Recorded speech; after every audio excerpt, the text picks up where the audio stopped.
Hi, I'm Wallace. See that?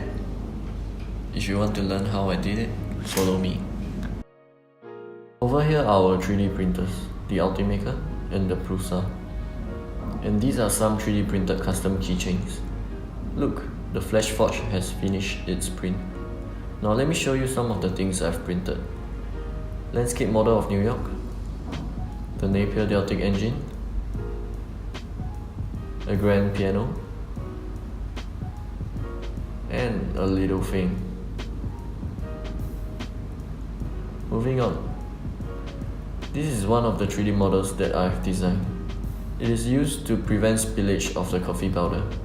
I took an estimated measurement of the circumference before printing it. There are more that I believe you would like to see. Let's go. This is the program I used to design the 3D model for the coffee machine, and more that I'm about to show you. Here is a 3D model layout of our office. Each furniture is printed out individually and glued onto the base model. And this is a photo frame design requested by our lecturer from Temasek Polytechnic. Another design request is these unique spectacles that took me hours to design.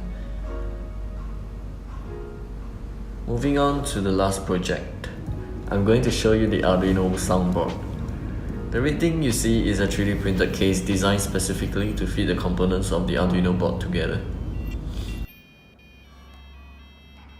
This is the coding process for the Arduino board. Being here for 4 months, I've learned a lot about 3D printing and designing models using Tinkercad. I learned how to operate the 3D printers and is able to calibrate them after being guided by my colleague. Even when the printer jams, I'll be able to solve the issue by myself. This experience has broadened my perspective of 3D printing.